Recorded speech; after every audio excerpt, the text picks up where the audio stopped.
Good morning, everybody. Welcome to my look into the bonus content from the Fables of the Feywild expansion, specifically Shifters, Razor Claws, and Feydark. Oh my! Today we're taking a look at the things that come along with the expansion, so not the actual quests, but instead the race, the iconic, and the universal enhancement tree. So if you don't know anything about it, this would be a good place to get a grip of exactly what it is you should be looking for, when you want to buy it, what you should be buying, that sort of thing. How good is it?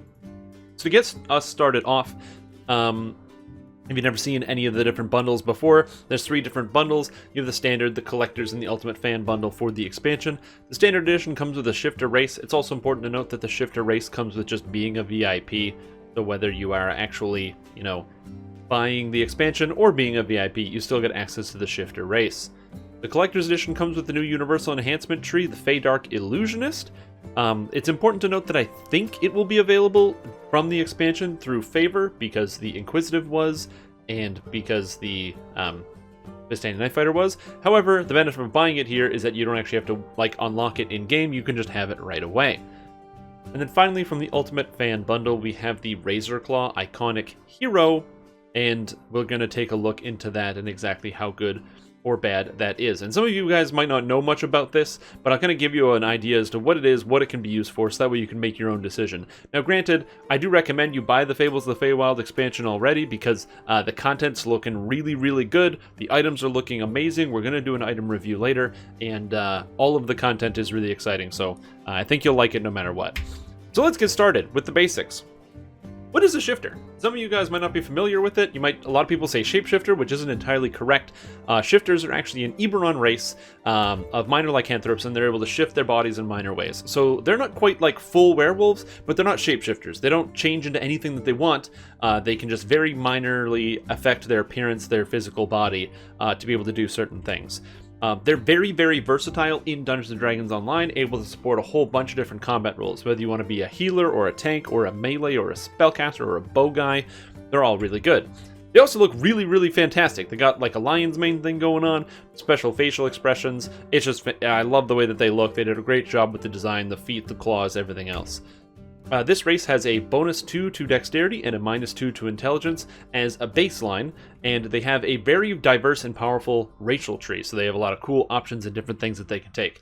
And on top of that, you also get 2 different flavors of shifter. You've got the Beast Hide shifter and the Wild Hunt shifter. Like the Azamar, we have to pick either a Protector or a Fallen. Here you have to pick between a Beast Hide shifter and a Wild Hunt.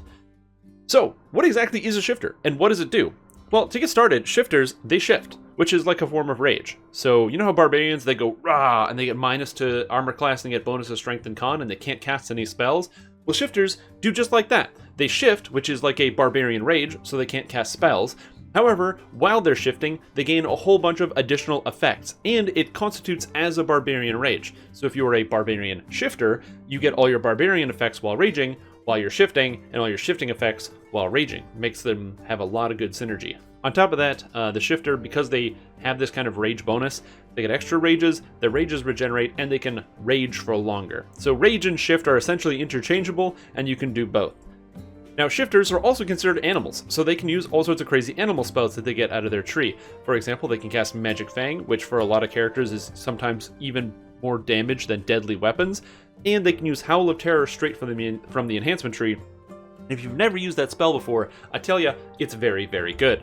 Now, shifters also have a special howl based on the type of shifter that they are, and this howl gives you a whole heap and helping of extra stats, both for yourself, your party, and also to reduce the stats of the enemies. So let's take a look at what some of the shifters actually do. First is the Beast Hide shifter. The Beast Hide shifter is a defensive shifter. So this, when you shift, when you pick the race, you get +1 con, and then when you shift, you get +4 con and +4 armor class while raging. So this doesn't give strength, this actually gives armor class, which is kind of crazy, and there's no minus to your armor class while you're doing your shift. As with the enhancement tree, you're able to enhance it and make it stronger, getting physical resistance rating, healing amplification, and extra maximum life. Now this is a quality bonus, so it stacks with a lot of other bonuses in the game. So if you're playing as like a fighter or a barbarian, you can use this to get extra health that you couldn't get from another source. So not only is it good for playing as a tank type character, making really strong tanks with this physical resistance rating and healing up and extra health, but on top of that, it's just good for anybody who wants a little bit more defense. You don't have to be specifically a tank, it's just while you press shift, you get or additional constitution. That's really strong. On top of that, they have their special howl for the entire party and themselves. It's a bonus to physical resistance rating and magical resistance rating, so it just makes you and your friends a little bit more tanky. However, for enemies that are nearby, your special howl that you can get out of your enhancement tree reduces the monster's hit chance. So it makes it so that you and all your friends are just a little bit more protected against your enemies. Again, this is mostly about defense on the shifter side and not so much about offense. You want offense? That's where we move into the Wild Hunt Shifter. Now, the Wild Hunt Shifter gets +1 wisdom when you decide to be a Wild Hunt Shifter, and its shift grants wisdom and dexterity. So this is actually kind of interesting. It's a rage that grants wisdom and dexterity. It's not granting strength, it's not granting constitution, which is kind of weird. And the idea is that this character can make both a competent type of ranger, dexterity, rogue type of thing, but also a reasonable spellcaster. You can enhance your shift by giving you the ability to increase your spot and your dodge chance. You can get extra spell points and the ability to cast spells while raging. So this extra +5 wisdom that you get from your race can now let you be like the most potent favorite soul or druid ever. And they get an ability that gives them 25% concealment, which is the lesser displacement effect, and temporary spell points whenever they decide to shift. It's super cool for any character that, as I said, that's dexterity based. You want to play as a ranger, you want to play as a rogue, you want to play as a bow guy. Arcane archer, guess what? You get wisdom and dexterity. Paralyzing people all day with your paralyzing arrows and doing a ton of damage. And then they have one of the best AoE things in the game from their howl. Their howl gives a bonus to saves for all of their allies and a minus to save for all their enemies. At level 30, this ends up being a +7 saves to your allies and a -7 on enemies. I just think that there was a time where people would be casting spells like Crushing Despair to reduce the will saves by 3 on enemies. This reduces the will saves and fortitude saves and reflex saves of all enemies by 7 if you're level 30. That's really, really strong, and they're going to be pretty versatile. So, what are the pros of being as a shifter and trying to play as one? Well, to start, as I said, they're really strong, they're reliable, and they're a versatile race. They work for pretty much any build in the game. Anything you can think of, you can probably play as a really strong shifter. In fact, they're definitely one of the top races in DDO at the moment because they've already released. Along with Tiefling, Dragonborn, Aasimar, Purple Dragon Knight, Half-Orc, like all the really top-shelf races with crazy powerful racial abilities, Shifter's right up there. So, out of the gate, we've got something really, really strong. And on top of that, it's available to VIPs and those who bought the expansion. So for pretty much a really low investment, you're able to get access to this really strong race. So I highly recommend you check out Shifter if you haven't. But what are some of the cons? Because we got the pros, but what are the cons? What are the bad things about Shifter? Well, they benefit pretty heavily from their racial tree. All of the stuff that I was talking about, the howls, the improved shifting, the ability to enchant your own weapons with Magic Fang or Howl of Terror, yeah, those are all in the tree. So without the points to spend there, it's not as exciting. So for some classes, like Vanguard Fighter, among other things, where you have to spend pretty much all of your points in your actual class enhancement trees, it's not nearly as strong with. In fact, the more racial points you have from past lives or tomes or what have you, makes your character dramatically stronger. The more racial points you have, the stronger your shifter is going to be by a huge margin because the tree is really good. And in fact, it can be difficult for some builds to actually, spend all their points in different places in the tree. And it's also really easy to spend more than 20 points in the tree. So basically, enhancement points are a little tight. This race is really powerful, but you kind of want to have a lot of points to go along with it, or be playing a class such as, Barbarian, where you can be a bit flexible with your points, maybe Ranger, where you have a spare 10 points or so. Druid is a great example where you have a lot of points to spare, or Favored Soul. So there's definitely good options. Cleric as well. It's just not going to land for pretty much for every single thing. So the verdict is a buy. Don't wait. Don't wait. Buy it today. Like seriously, this is something that's really good. I highly recommend it. I think that if you don't have the shifter and you don't have access to it, you really want to make sure you are getting the shifter as soon as possible. It's one of the best races in the game. You're gonna love it, and also it looks super cool. Great animations, and I highly, highly recommend it. Please subscribe for more content. So, now that we've talked about that, there's another type of shifter. That's the shifter, and it's really cool. I highly recommend it, and I can't recommend it enough. But now we have the Razor Claw Iconic Shifter. So, what exactly is the Razor Claw Iconic Shifter? Because we have a regular shifter that turns into either a Beast Hide or a Wild Hunt, the Constitution, Health, Tankiness shifter, or the Wisdom, Dexterity, mobile shifter. So what the heck is Razor Claw? Well, Razorclaw is an iconic shifter barbarian. So this thing is all about being barbarian. You know, killing people, lots of strength, all sorts of stuff. The shift gives strength and a dexterity, which is really cool. I don't know how you can make both work at the same time, but since it does grant dexterity as well, you can make a very flexible dexterity-based character and do a lot of good stuff with it. However, that's not the main point of this character. It's not just strength-based. It's also a hand wrap character, all about completely, fully unique claw animations. So this character is designed to use hand wraps. It's given proficiency at level 1, and so no matter what you play as, you always have proficiency. And it has unique and special animations for the hand wraps about you clawing around with this cool stuff. It looks fantastic, and I love it. But it's important to note, this is not for monks. This is a non-monk hand wrap race. If you try to play as a monk, one, there are a lot of different problems. Shifting counts as raging, which means it disables a lot of the different monk stances and monk abilities, and some of the later stuff in the tree and with the class itself actually uncenters you. So it's really, really bad to be as a shifter Razorclaw monk. You don't want to be a Razorclaw monk. You want to be pretty much any other type of character using the hand wraps. However, their shift can be boosted, specifically with hand wraps, to grant improved destruction, which reduces the enemy armor class and fortification when you hit them, letting you hit them more and critically hit them better, giving you +4 to hit and damage, which is really good, a +1 primal bonus to critical multiplier, and critical multiplier just being insanely potent for this type of character, just getting extra damage. Any critical multiplier from any source is always going to be very, very good. So this sounds amazing on paper. It's more in line with the Azumar Scourge, where they also get +1 critical multiplier with heavy maces. This character has +1 critical multiplier with hand wraps specifically. Given that hand wraps are an underserved and not as potent weapon, and they're really potent in the hands of monks and not so much with other classes, this kind of brings it right up to the place where you want it to be. And then you have balanced attacks, which is essentially if you roll a Vorpal, so you roll a 20 on your dice roll, it knocks down the monsters for 2 seconds, which is super useful when you're fighting one monster. This character can hit super fast with 2-weapon fighting, since hand wraps count as 2-weapon fighting, and you're pretty much going to be permanent knocking down any monster that comes to face against you. On top of that, their Howl grants attack bonus for allies and reduces the attack. That's a typo. It's supposed to be reduces the armor class of enemies, essentially giving you a huge boost to your ability to hit stuff. So, that brings up the question. Why do you play as a Razorclaw shifter? And I'll show you why. It's this, right here. You want to play as a Razorclaw shifter? You want to hang out and, smash some monsters? That's awesome. You can do that. But this is it. This is what you get. You get this cool attack animation. Look at that. Swipe, swipe. Ooh, look at that beautiful swiping animation. You just claw, up and then down. Oof, I love it. It's very unique and it's very interesting. It's not something you're going to see everywhere else. Yeah, the claw animation. That's why you want to play a Razorclaw shifter. If you don't want this, and you don't like this, I don't recommend playing as a Razorclaw shifter, but this is one of the biggest reasons to actually play as one. So, let's look at the pros of the Razorclaw shifter. Number 1, it looks really cool. Definitely looks cool. You can't deny that. The attack animation looks fantastic. Really cool looking. I love the way that you kind of got the claws, you're swiping them around and doing stuff. Yeah, it looks cool. It makes kind of a good ranger. And I guess you could probably make a pretty good fighter as well. It's not going to be the best. It's not the best barbarian. Arguably the worst barbarian.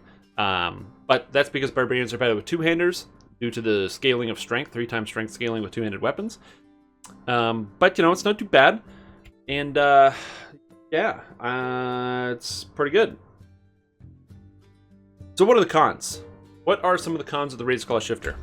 Well, it's not the best barbarian. It's not the best hand wrap user. That would be a monk. So, not even, you're not landing exactly where you want to. Also, a ranger would be better. But it takes a +1 heart if you want to play as a better ranger. Because you essentially just play as a Tempest using the hand wraps with the primal multiplier and stuff. And finally, there's an attack I didn't mention, which was the Pounce. The Razorclaw shifter gets a special attack called Pounce, where you jump forward and land on stuff. It looks really, really cool, and honestly, it's a neat attack. The only downside is it has kind of wonky targeting, and it sometimes doesn't land exactly where you want it to. It's not quite like a dire charge or anything else like that. It literally is like an aerial pounce where you jump up in the air. It's very cool, but it doesn't always land, at least in my preliminary testing. So, what is the verdict on the Razorclaw shifter? Well, honestly, you should buy it if you want to look like this. If you like Wolverine, if you think that attacking stuff looks really cool, that animation style, it is unique and people will notice you in parties. I actually really like it, so I'm definitely going to be playing one. I already have it, and I think it's a lot of fun. And I will say, at the end of the day, it is very fun. I don't think it's something that should sway your decision if you're looking at buying the super expensive Ultimate Fan Bundle pack, because you should buy that for the unicorn and the cosmetics, because those are the best cosmetics DDO has ever gotten. Literally, bar none, the best cosmetics. I can't stress enough how good they look.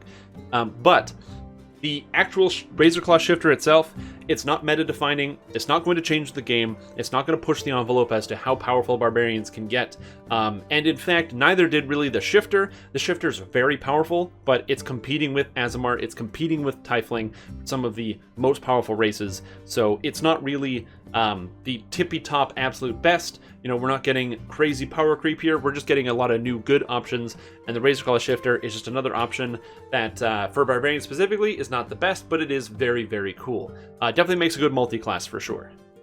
So, we talked about shifters, but there's one more thing we didn't talk about, and that is the Fey Dark Illusionist. So, what exactly is the Fey Dark Illusionist? Well, to start out, the Fey Dark Illusionist is an illusionist. This is a universal enhancement tree that focuses on spellcasting and specifically force damage. So you actually need to have magical training the feat to be able to take this enhancement tree. That's either through being a spellcasting class or taking the feat itself, or getting the feat from an enhancement tree, such as bards or rangers who get it from their enhancement tree. You can also take the magical training feat from the Aasimar enhancement tree, although it is currently bugged. Hopefully it will be fixed shortly so that it will apply. Now, they get a whole bunch of spells, and unlike Harper Agent, which is intelligence-based, and the Falconry tree, which is wisdom-based, this tree uses intelligence, charisma, or wisdom. Whichever one is highest is the one that applies for all your spellcasting, so it doesn't matter. This means that any spellcaster can use the tree, which is super cool, making it very, very universal.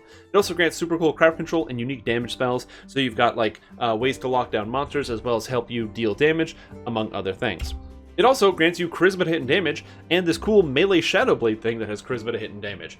So if you like charisma classes, your paladins, your bards, your sorcerers, all sorts of stuff like that, these charisma classes can now have charisma to hit and damage, and the big ones that come to mind, paladin, bard, warlock, that had pretty much no access to this, now you can. Melee warlock, you had to kind of rely on weird sources or multi-class with strength. Now, melee warlock just uses charisma to hit and damage and has really high AoE damage on their spells and really high melee damage. Super cool. And you get familiars. Familiars are a classic part of Dungeons & Dragons. Every single wizard has some type of familiar being summoned up, or in the older versions of D&D, you also had sorcerers and stuff picking up familiars, warlocks, bards. Well, now you've got familiars in this game. So let's look at it, what it means.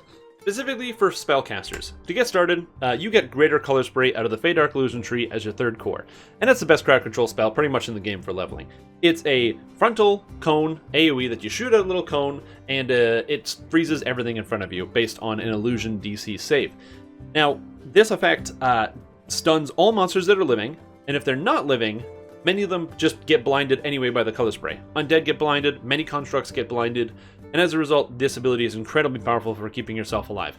If you like to do heroics, and you're doing elite, this is going to make it so you're just stopping monsters in their tracks. If you like to do Reaper mode, this affects Reapers. If you've ever played as a gnome, it's the same ability, except you can slam it with charisma or wisdom. So, am I playing as a druid? Color spray. Am I playing as a favorite soul? Color spray. Am I playing as a rogue? Color spray. Like, it doesn't matter. Very good. Additionally, they get these Shadow Blade spells where they like stand back and go wah and shoot out an illusionary Shadow Blade. The Shadow Blade deals additional damage, and it scales again off of all three of the different casting stats: intelligence, wisdom, and charisma. So if you're playing a druid or a cleric or a favorite soul or another class with kind of lower damage spells, this is super helpful. On top of that, they also get force critical damage, which is really good for artificers and some other force builds, such as like Archmage, who gets a lot of force spells. And then finally, they have this cool capstone where you buff every single person in the entire party with a 95% displacement. Doesn't matter where they are. As long as you're in the dungeon with them, they could be at the very end of the boss fight. You late join, you step in, they're fighting the boss, they're about to die, you just slam the keyboard and give them 95% concealment, and that boss just goes away. Can't fight him. Too powerful. So, what if you're a melee character? You know, you want to be like Mace over here, and you're like, how am I supposed to do good melee with this Fey Dark Illusionist thing? Well, Greater Color Spray is the best crowd control in the game for leveling. So if you're playing any type of Charisma-based build, Intelligence, anything like that, you might think, well, I don't need this spell. That's okay, because it is just so incredibly potent, regardless. Even if as long as you're playing as any type of Intelligence, Charisma, or Wisdom, you can always use Color Spray, and as a melee, especially when you have to deal with Reapers and other stuff, it's essential. Then you've got the Conjured Shadowblade weapon. So this weapon is extremely cool. I don't like the fact that it's both Shadowblade's weapon and Shadowblade spells. It makes it hard to talk about, but there's actually two. You have the Shadowblade spells, where your character throws out shadow daggers, these blades. Then you have the Shadowblade weapons, where your character conjures up 2 or 1 shadowy blades that deal pure force damage. Because it's force damage, it ignores any physical damage reductions. So like you don't have to deal with, good damage reduction when fighting devils. You don't have to deal with cold iron. You don't have to deal with bludgeoning, piercing, slashing. It just ignores all of that. The only times you have to deal with it is for monsters that absorb force damage, such as the Helmed Horrors in Faerun, or when you have to deal with monsters that resist all magic, such as golems, which reduce damage by half from magic. Also, it grants Charisma to hit and damage, so this makes Paladin the #1 class. Do you like Paladin? Guess what? Now you have the pure Paladin thing. You just spend 7 points in this tree, get Charisma to hit and damage, and now all of a sudden, your damage scales off of Charisma, you've got Divine Might scaling off of Charisma, you got your save scaling off of Charisma, you got your lay on hand scaling off of Charisma. Paladins become insanely powerful with this. And you might ask yourself, you might say, well, if I'm conjuring a weapon, it's just like the Druid Flameblade, right? If I'm conjuring this thing, I can use it, but eventually it'll stop being good, and I'll have to use like real weapons, and I'll be stuck with a character that was supposed to use these Shadow Blades. Like, what do I do? Well, actually, I do have an answer for that. One, the Shadow Blades scale all the way up to level 30, which means that once you hit level 29 and you conjure your Shadow Blades, you actually get Ravenloft scaled weapons, which is extremely cool. But, coming in the new raid in the latest expansion, there will be a special short sword and a special greatsword that are effectively Shadow Blades. They have the Shadow Blade effects, they're charisma and damage only, so you can actually continue to scale your character with a weapon that you can jam filigree in, that's not conjured, and it's very cool. So this actually scales all the way through. So Feydark Illusionist is going to be very, very good. So, what is the final verdict? Well, it's extremely good. I've barely tested it. I ran it on a little bit of a druid. I ran it a little bit on the favorite soul that I was playing, and it was pretty fun, and it was working out really well. The extra damage, the crowd control was crazy. I'm currently playing it on a cleric with the melee, the Shadow Blades, with the crowd control from the color spray, and it's insane. If you like spellcasting at all, you 100% you want to get this tree, absolutely. And if you are you like paladins, you like bards, favorite souls, warlocks, doesn't matter, anything charisma based, you will fall in love with this tree. I highly recommend. So if you really want it now, you got to buy it, and it's totally worth it. It's so good, and this tree is not going to go away because color spray is just amazing, and it's going to keep being good. So I highly recommend it. Can't recommend it enough. So that brings us to the end. That's pretty much my recommendation. Super quick recap. The Shifter, amazing. Highly recommend you get it as quickly as possible if you can. Razorclaw Shifter, really cool, unique, and an interesting idea. Very fun. It's not the absolute best thing, and it's not the best Barbarian, but it has the coolest animations, and you can make some really cool multi-classes with Fighter, or with Ranger, or even with Rogue, to have an awesome Razorclaw Shifter experience. And then finally, the Feydark Illusionist tree. It's amazing, and all the effects are purple, and it just looks cool. And you get, like, familiars. Your familiars, you get like a floating cat, a pseudo-dragon, a fox. The fox slides like it's on ice sometimes and disappears, but everything else is super cool. So I highly recommend it. If you haven't gotten that yet, make sure you get it. There'll be a link in the description if you want to buy any of the expansions at a time, or before it actually comes out so you can play with this content. It'll be just below. Anyways, thank you guys for watching. I hope you had a fantastic time. If you like what you saw, or you like this style of video content, please let me know, and if you hate it, I'll never do it again. Psych, I do whatever I want. Anyways, I have to go disappear. See you later.